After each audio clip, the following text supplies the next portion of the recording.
What's up, guys? It's James from Lucrative MMA. I'm back to drop some more knowledge on you. And today we're going to be going over the best bets for the previous UFC card, which happened yesterday, and it was UFC 256. So I will say that this is my first time ever going live on YouTube, and it's my first time ever using this software called StreamYard. Shout out to Z's MMA for letting me know about this software. But I haven't used it before, so I hope everything will go right. I just basically wanted to use it so I can share my screen with you guys, and you can go over exactly what I'm talking about when I show you the card. So I'm going to get straight into it. It was a great card.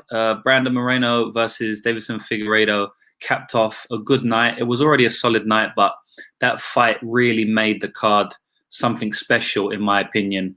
Specifically that fight, really.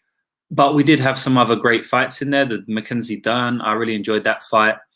Also, we had Kevin Holland. It was a standout performance from him. Gavin Tucker, that was a standout performance from him. Fiziev, he's kind of his coming out party there. He knocks out Renato Moicano, who's very high level in that division. So it was a very good card. And as I say, it got capped off with the one of the best flyweight fights I've ever seen.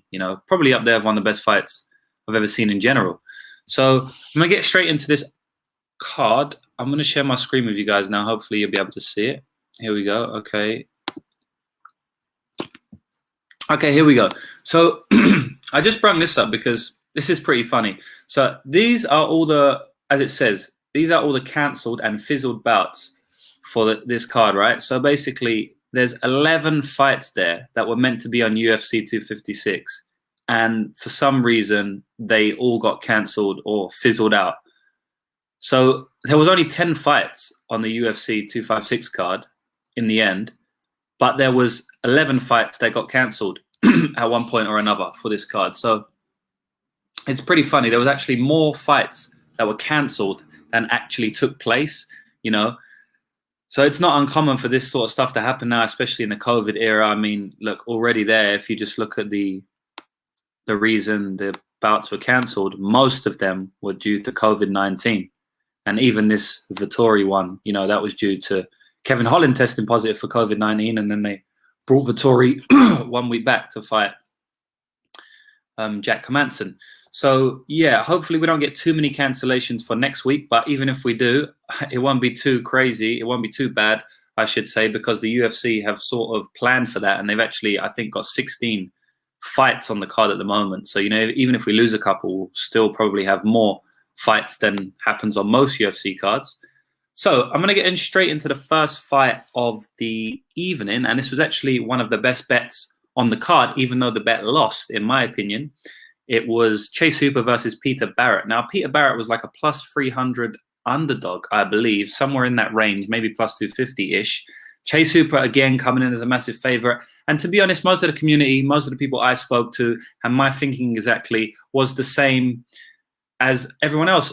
And the fault was that Chase Hooper shouldn't be this much of a favorite. I mean, he got exposed in his last fight, and I was actually one of the ones who bet on him in his last fight. So I'm very disappointed about that bet. Of course, very embarrassing bet, to be honest. He got tooled by Alex Caceres, and yeah, that was probably one of my worst bets of all time. But hey-ho, I didn't make that mistake again, and I wasn't going to bet on him this week.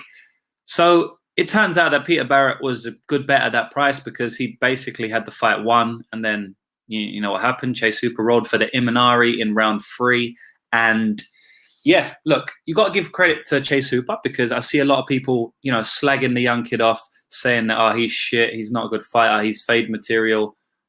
Look, he might be fade material. He might not be a great fighter yet. He's only 21 years old. He's obviously nowhere near his prime. It doesn't look like he has an ounce of muscle on him. I'd like to see him maybe go and strength and conditioning program, put on some muscle, put on some power, and, maybe obviously work on his wrestling and just being a bit more physically dominating in there, because it seems like when he does clinch up with these guys, he doesn't really have nothing for them. And unless he can do an Imanari roll, which is pretty low percentage move, he tried it a couple of times in that fight.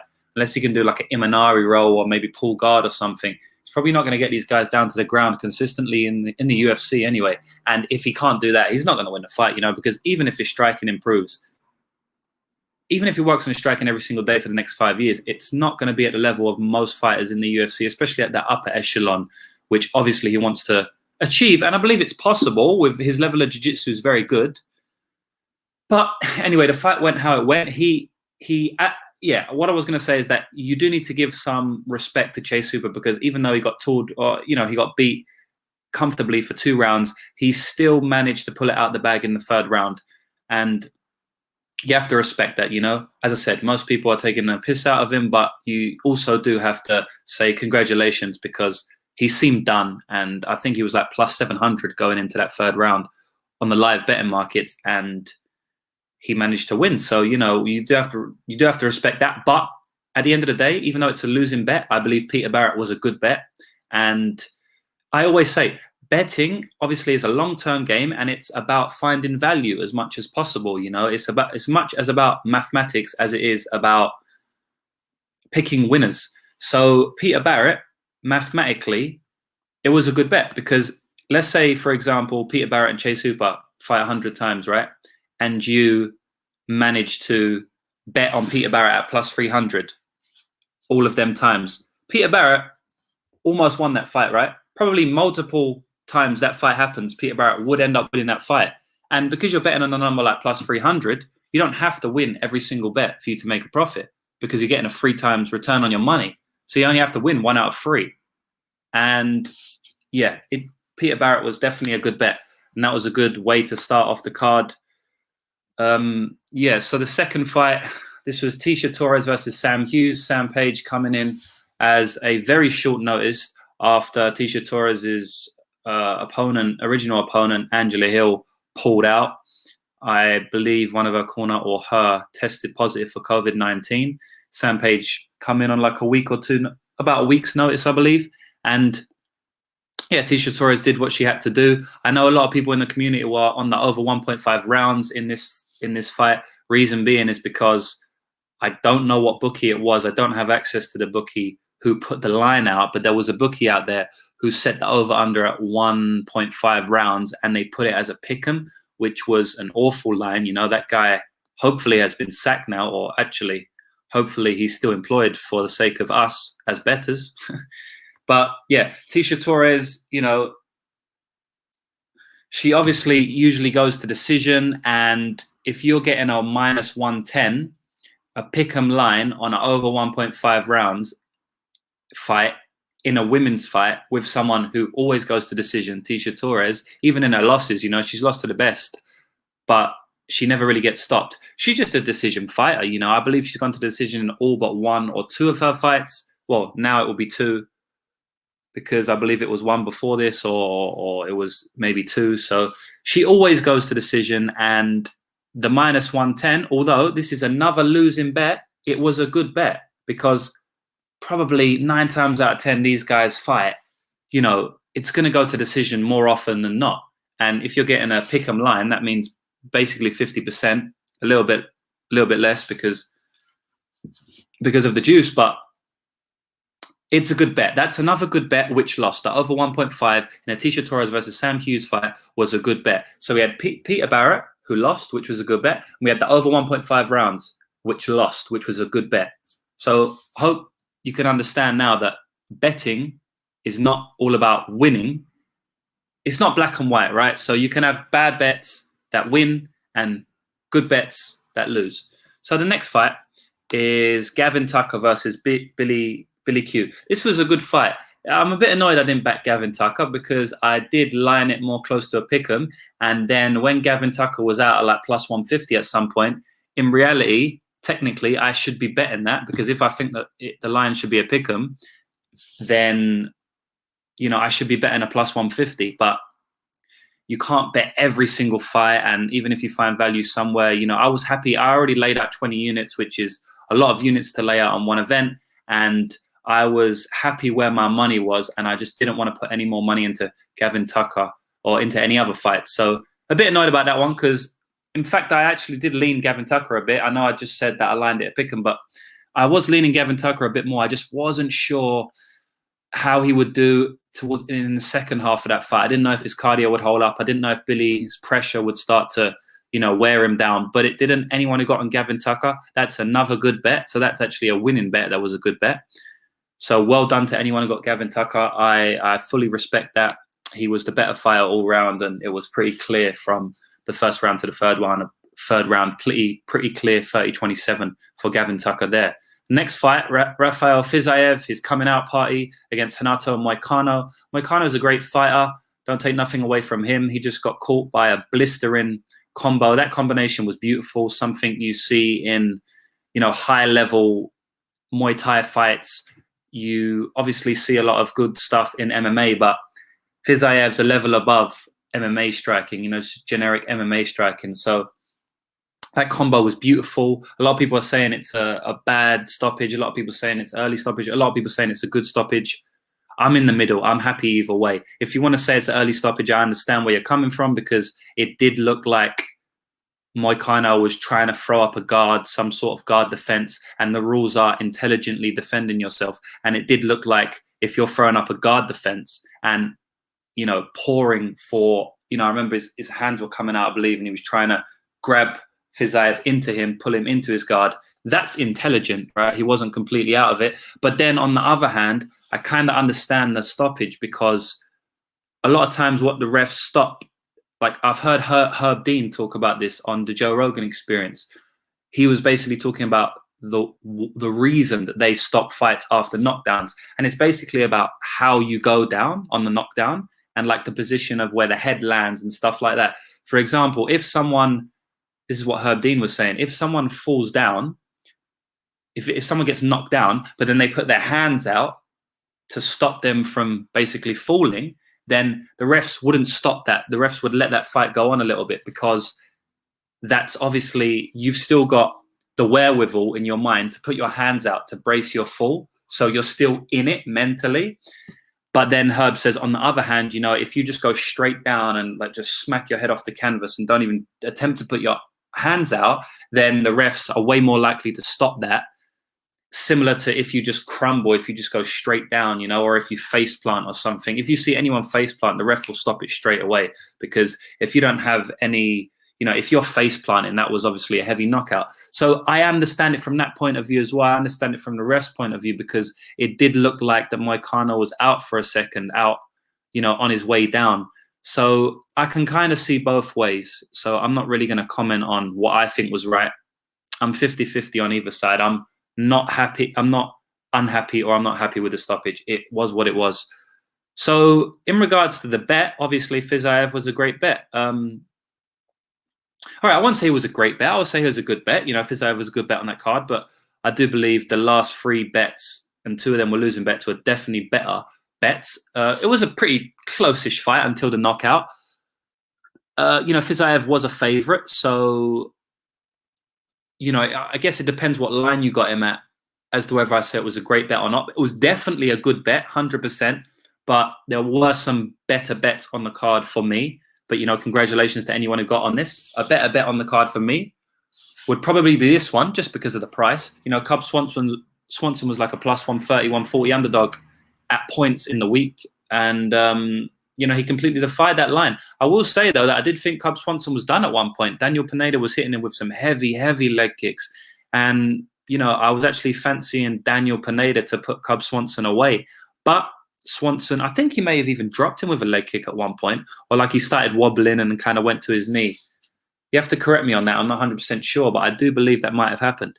So yeah, I mean, Cub Swanson, he ended up coming back against Daniel Pineda, and he ended up getting the knockout, which was very good. Respect to Cub Swanson. I'm real happy to see Cub Swanson get the win there, because even he said in the post-fight press conference, or I'm not sure, but I saw an article after the fight, so I'm not sure if it was from the post-fight press conference or something, but he said that he was even worried that he might get cut if he lost here. And Cub Swanson's a legend, man. He was coming off like he was coming off that Chrome Gracie win, but before that, I think he got beat like 4 times in a row, and it wasn't looking very good for him. And if he got stopped by Daniel Pineda here, that could have been the cut for Cub. So I'm very happy with him. Cub's a legend in the game. I really like Cub Swanson. He always comes to bang. His fights are usually always exciting. His last fight against Crone was super exciting. That was a crazy fight.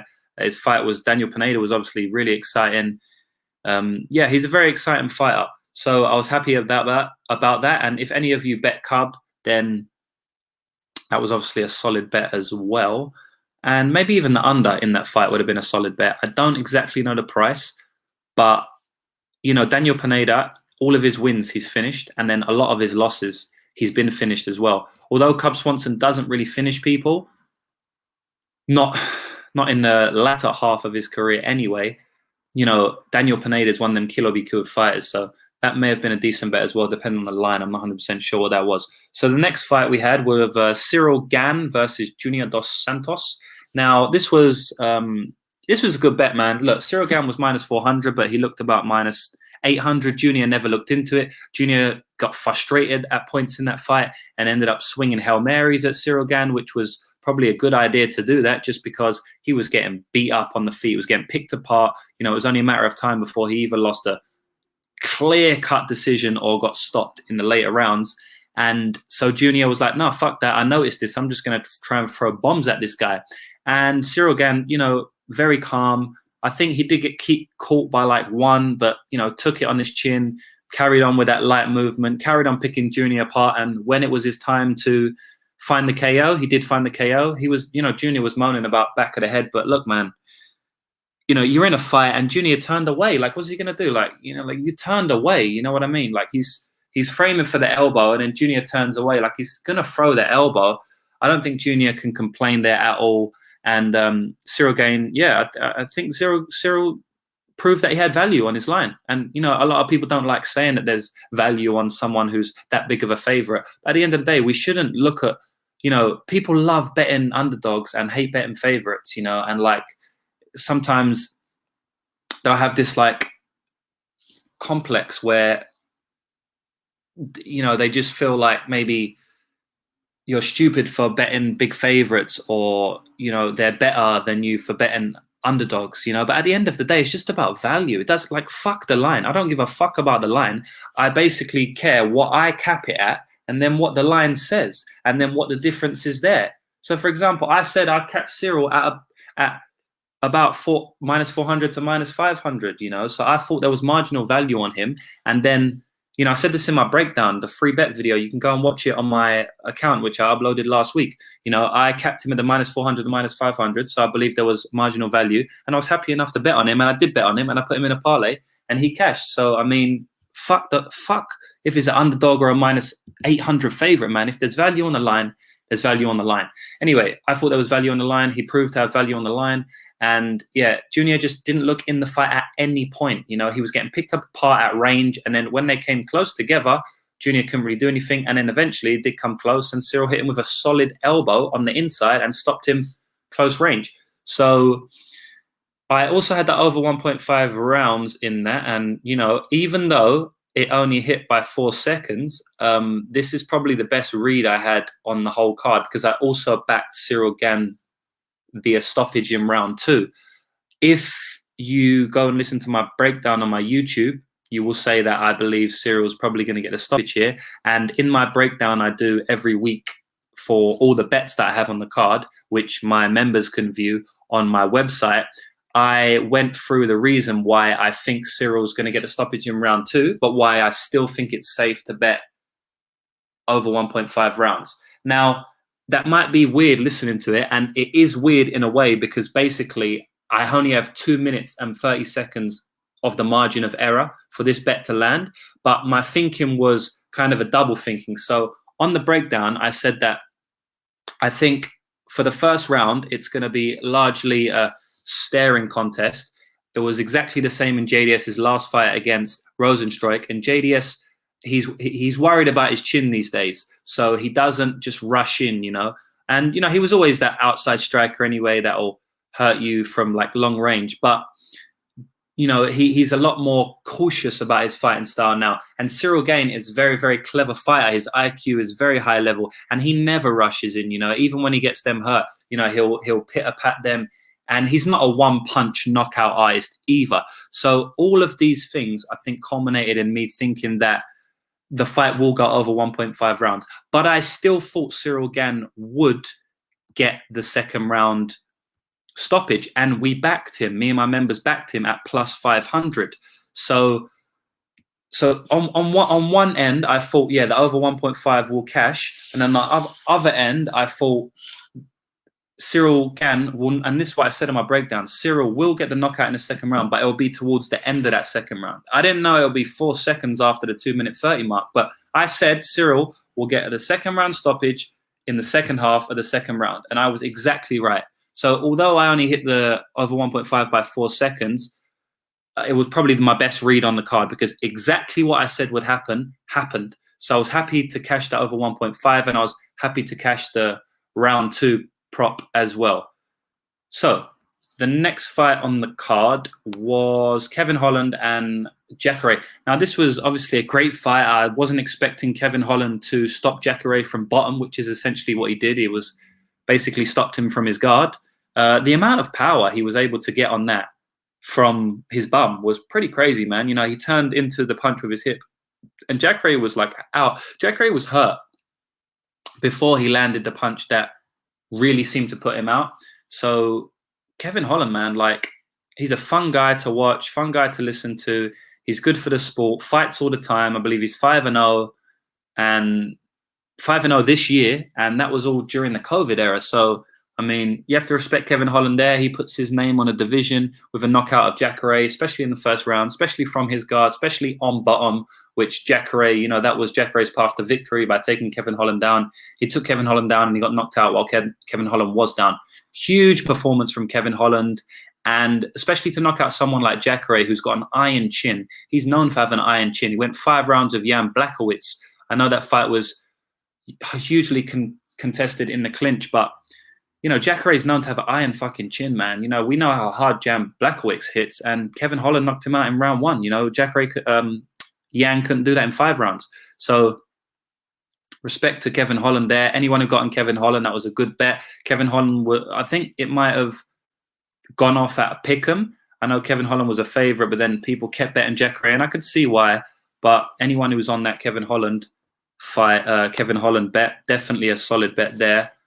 So the next fight was Mackenzie Dern versus Virna Jandiroba. This is one of my favorite fights on the card. Really enjoyed this fight. Mackenzie Dern came in and she battered through some adversity, which is always good to see. But we know Mackenzie Dern likes to have a fight, man. Like, we've seen her in positions before. She never gives up, you know.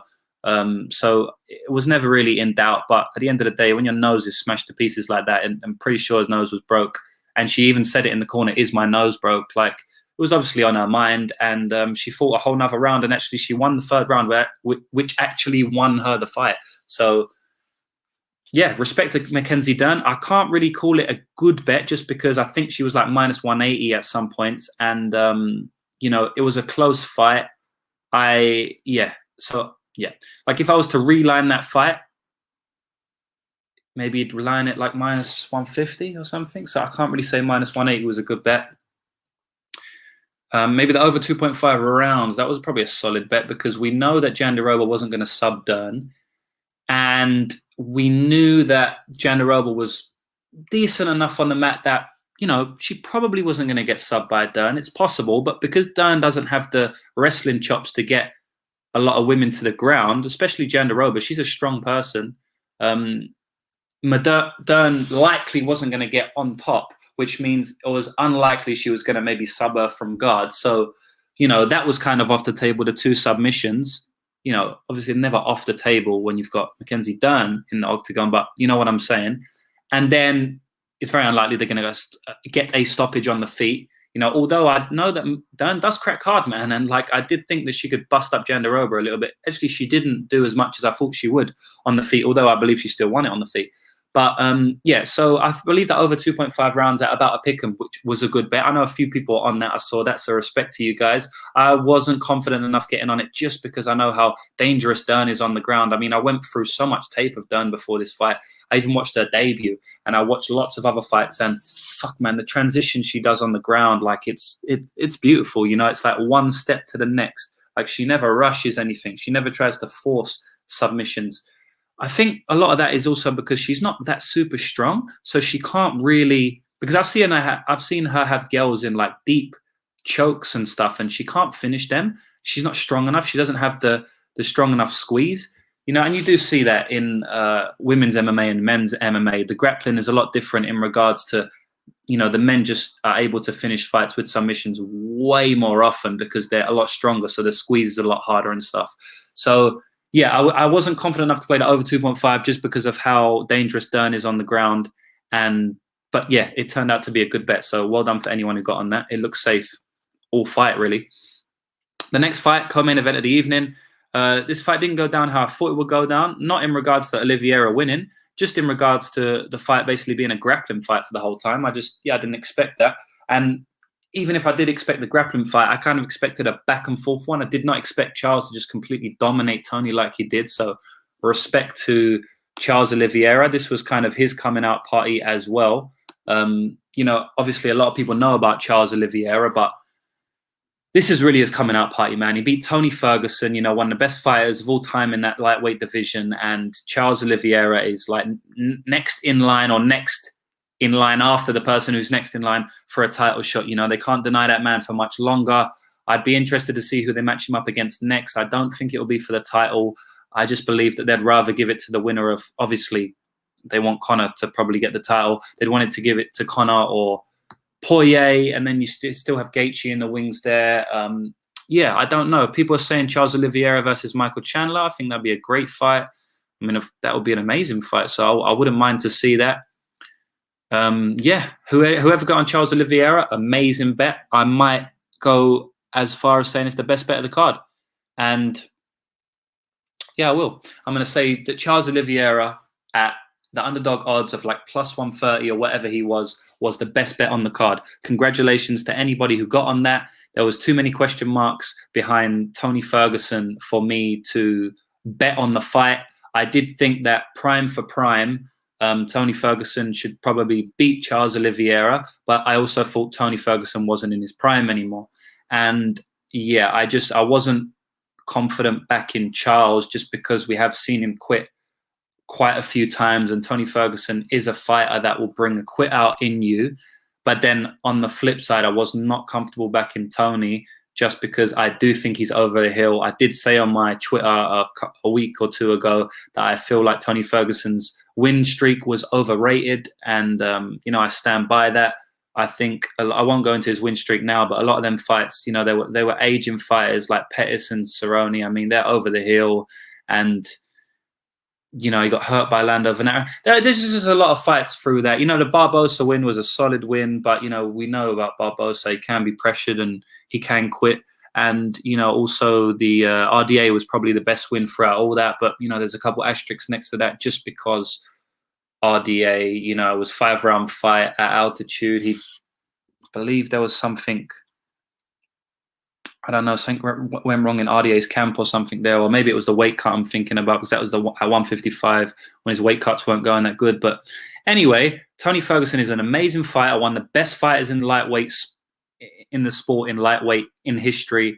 And Charles Oliveira looked fucking amazing. And whoever backed Charles Oliveira, respect to you, because that was a very sharp bet. Now, the next fight of the evening, we had this fight, which was crazy. Deiveson Figueiredo versus Brandon Moreno.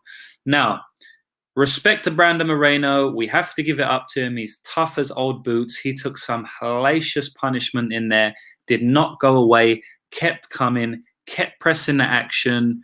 Apart from that 5th round, you know, he was always trying to, I guess the 1st and 2nd round, he really got pushed back for the whole rounds, but he was still, you know, attacking. And then obviously the 5th round, like, I don't know, the commentators were saying because of his arm. I don't really know why, but yeah, he did nothing in that 5th round. But basically, other than that, he was always trying to win that fight, always pressuring.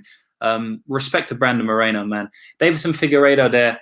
I've been going back and forth with this one in my mind, as in, like, if you can call Brandon Moreno a good bet. I mean, I guess you can. It's plus 250, and, you know, the fight went to a draw. But the thing about that, right, for me, and I'll be completely honest. I was on the Deiveson Figueiredo side here. I had a couple of bad bets. Let me just go through the bets I had in this card. So I had Figueiredo in a parlay with Gann, which obviously that cashed as a Cyril Gann single bet. But then I also had inside the Figueiredo inside the distance, bad bet from me, and I had the under 4.5 rounds, bad bet for me. Now them two bets there, I'm so annoyed with myself because even in my breakdown, like when I'm doing the breakdown, which I sent to my members or put on my website for them to look at, when I was going in this fight, like when I was breaking it down, I said that, look, I can see Brandon surviving to a decision here. So like if I'm saying that in the breakdown, like why the fuck am I paying juice on Figueiredo inside the distance, very specific outcome, and then the under 4.5 rounds, you know, which was like minus 250. So I did have the under 4.5 rounds in a parlay with the Spivak fight, and the Spivak fight got cancelled. But yeah, look, I have to hold my hands up there. At the end of the day, I'm still learning. I'm still growing in this game. I'm not an expert. Hopefully, I'll never be an expert because I had the mindset that I can always learn from anyone. You know, I even learn from my members. I like having discussions with them and, you know, we go over fights. So I'm definitely going to learn from that one because if I'm on the breakdown saying that I can see Brandon Moreno lost in the decision, why am I putting money on inside the distance and under 4.5 rounds? You know, stupid bet from me. And yeah, all I can do is hold my hands up there. In regards to if I think Moreno was a good bet. So I guess it was because it was plus 250 and went to a draw. But the thing about that is that he lost 4 rounds to 1 on my card. And I think it's pretty clear. Like there's not really much of an argument for him winning 2 rounds. There's zero argument for him winning 3 rounds, like zero. So the only round I gave him was the 4th round. And I guess the 3rd round may like if someone's telling me that Brandon Moreno won the 3rd round, I'm not gonna, you know, go like you're crazy, you're a lunatic, I don't understand. Like I'll have the debate with them, right? Like if someone says Brandon Moreno won the 5th round or the 1st or 2nd round, I probably wouldn't even debate that because there's just no point, you know. Like in my mind, it's like there's no argument for it, you know, like zero argument. But in regards to the 3rd round, I guess maybe I'll have to rewatch the fight. But look, basically on my scorecard, I thought it was a pretty clear 4-1 to Figgy, and obviously the point deduction makes it 3-1, you know, so he had 3 rounds to 1. So, you know, Brandon Moreno plus 250, good bet because it went to a draw, but at the same time, he lost 4 rounds. So was it a good bet? It probably was because at times, you know, you saw Figueiredo fade in, but Brandon didn't come on and he didn't push him because Brandon was fading as well. The reason Brandon was fading as well, maybe not as bad as Figgy fatigue-wise, but the reason Brandon was fading is because he got absolutely battered for like 2.5 rounds. It was brutal, you know, especially them first 2 rounds. Like he took some hellacious punches, you know. So that's why he probably couldn't pressure that much in the 3rd round, and the 4th round he won. But yeah, it's a tough one for me. I'm going to say that there was value in Brandon Moreno, but I have to put the caveat out that I thought he lost 4 rounds to 1. He lost pretty clearly. And even when Figueiredo seemed to get gassed, Moreno still could only win 1 round. And then also in the 5th round, you know, he did nothing. You know, 5th round, you know Figgy's gassed. Obviously, you're fucked as well. You need to go out there and put a stamp on it. And it's exactly what I thought Deiveson Figueiredo did. And by the way, that 5th round, it was a non-event. Nothing happened, right?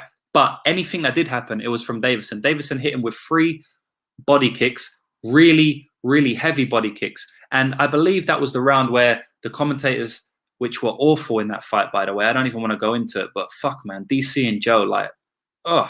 Anyway, that I believe that was the round that they said, oh, Brandon's broke his arm from the kicks, right? So they were fucking heavy kicks, 3 solid kicks, man. You could hear them super loud from my TV, like 3 times. And then Moreno pressed Figueiredo up against the fence for like 30, 45 seconds. He got reversed, got put to the ground, and then Figueiredo was on top of him, ground and pounding him. And a couple of them shots went through for about 15 seconds before the end of the round. So he put his stamp on that fight, and I thought that definitely would have got him the decision. But what was crazy was that one judge scored that fight, that 5th round for Brandon Moreno, which meant the fight went to a draw, because that made it 47-47. If he scored the 5th round to Deiveson Figueiredo, and there's no argument that you can't score that's literally one of the worst scorecards for a round I've ever seen in my life. The 5th round for Brandon Moreno is sickening. It's sickening. It's probably almost as bad as James Krause when he fought Trevin Giles and they done the first round, against him. It is a sickening scorecard. And basically that actually made the fight go to a draw, which is, that's upset. But I'm going to say that there was value on Moreno. I guess Moreno shouldn't have been a plus 250 because he managed to last through the first 2 rounds. Yeah. So anyway, there you have it. I've gone through the whole card. So I'll just recap again. I believe Charles Oliveira was the best bet of this card. It never looked in doubt. Gavin Tucker was another good bet. And Gavin Tucker was underdog as well. Gavin Tucker, you know what? Gavin Tucker and Charles Oliveira, very close. Both of them were probably the best bets on the card. You can even say Gavin Tucker because I believe he was a bigger underdog, and it was probably just as dominant. Maybe not as dominant, but yeah, them 2 were the best bets on the card. I believe Cyril Gane was a good bet on the card, even though he was at minus 400. Obviously, Kevin Holland, solid bet there.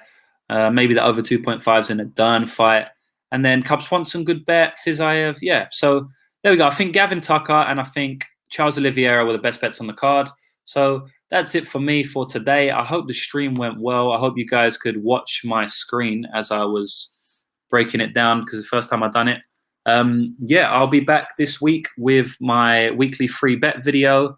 Even though this free bet didn't cash, it cashed as a single. So the free bet I gave out was a parlay of Cyril Gane and Davison Figueiredo. Obviously, the Figueiredo was a push, so we still managed to get some profit on the Cyril Gane. Week before that, it was Cody Durden, which got cancelled. And then the week before that, it was the under 2.5 rounds in a Mudaji fight. So we're winning. We're 100% at the moment, which is good. But, I've only given out 3 bets. So let's try and keep that going. It'll be good if I could get 4 in a row or 3 in a row. And it'll be good if I could end the year with a win for you guys. Also, I will be putting out my breakdown for a specific fight in a few days. I don't know what fight I'm going to break down yet. If you guys want to see me break down any specific fight, just put it in the comments below and I'll get to that. I'm not getting too many comments on my YouTube videos yet. I've just started making them. So if you put your comment down there first, I'll probably get to your one. And yeah, that's it, guys. I'll be back soon. Thanks for watching. Hit the like button, hit the subscribe, all of that. If you want to find out more about me, description box is down below. I have my website, I have my Twitter, social medias, all of that. Bet smart, and I'll see you in a couple of days.